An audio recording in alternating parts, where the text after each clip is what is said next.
Okay, I'll start at similarly science and philosophy. Are we streaming?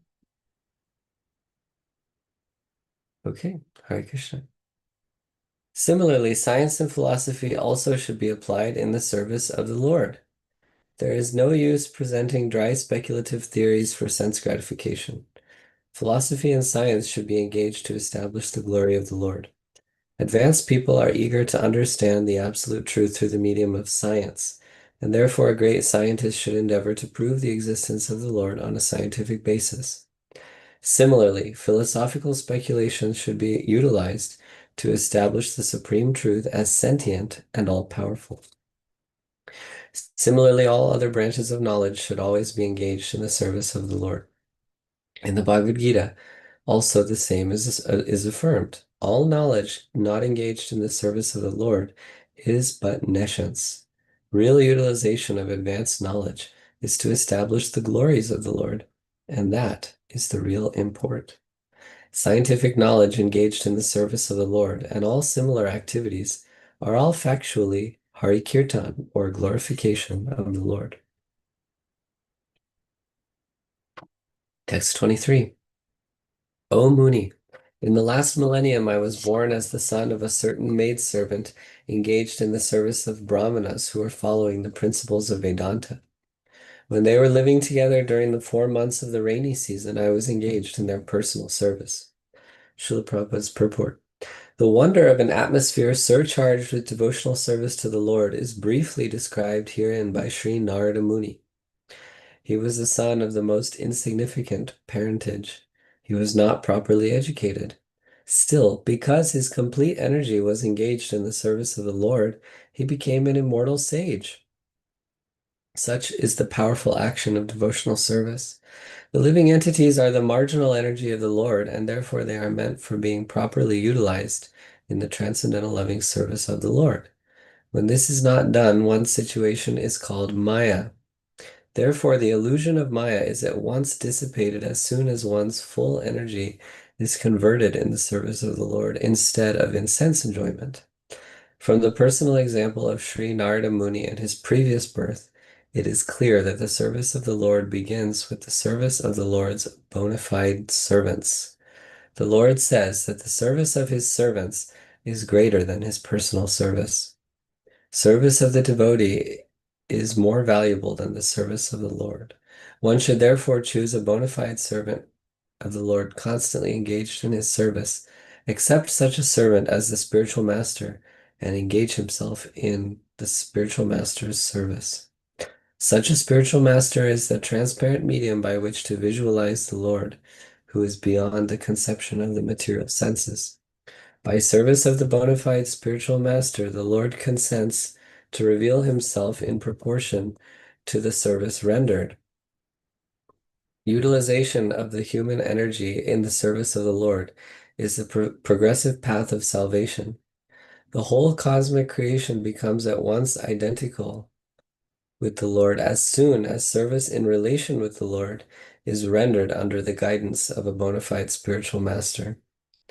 The expert spiritual master knows the art of utilizing everything to glorify the Lord, and therefore, under his guidance, the whole world can be turned into the spiritual abode by the divine grace of the Lord's servant.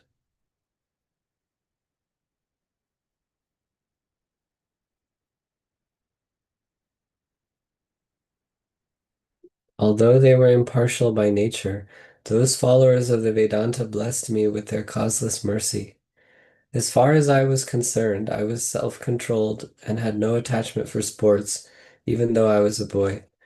In addition, I was not naughty and I did not speak more than required. In the purport, in the Bhagavad Gita, the Lord says, all the Vedas are searching after me. Lord Sri Chaitanya says that in the Vedas, the subject matters are only three, namely to establish the relation of the living entities with the personality of Godhead, perform the relative duties in devotional service, and thus achieve the ultimate goal, back to Godhead. As such, Vedantavadis, or the followers of the Vedanta, indicate the pure devotees of the personality of Godhead. Such Vedantavadis, or the Bhakti Vedantas, are impartial in distributing the transcendental knowledge of devotional service. To them, no one is enemy or friend. No one is educated or uneducated. No one is especially favorable and no one is unfavorable. The Bhaktivedantas see that the people in general are wasting time in false sensuous things. Their business is to get the ignorant mass of people to reestablish the lost relationship with the personality of Godhead. By such endeavor, even the most forgotten soul is roused up to the sense of spiritual life, and thus being initiated by the Bhaktivedantas, the people in general gradually progress on the path of transcendental realization. So the Vedantavadis initiated the boy even before he became self-controlled and was detached from childish sporting, etc. But before the initiation, he, the boy, became more and more advanced in discipline, which is very essential for one who wishes to take progress in the line. In the system of Varnashram Dharma, which is the beginning of actual human life, small boys after 5 years of age are sent to become brahmacharis at the Guru's ashram, where these things are systematically taught to every boy, be he a king's son or the son of an ordinary citizen. The training was compulsory not only to create good citizens of the state, but also to prepare the boy's future life for spiritual realization. The irresponsible life of sense enjoyment was unknown to the children of the followers of the Varnashram system. A boy was even injected with spiritual acumen before being placed by the father in the womb of the mother. Both the father and the mother were responsible for the boy's success in being liberated from the material bondage. That is the process of successful family planning. It is to beget children for complete perfection. Without being self-controlled, without being disciplined, and without being fully obedient, no one can become successful in following the instructions of the spiritual master. And without doing so, no one is able to go back to Godhead.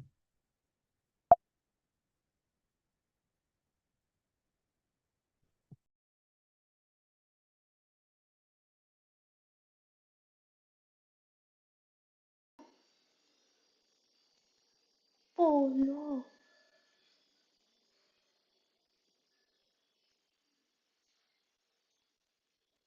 नहीं आप चुप हो बोल नहीं रहे नहीं आप बोल रहे हो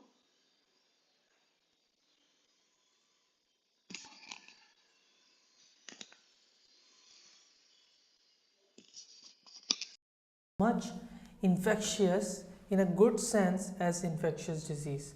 A pure devotee is cleared from all kinds of sins.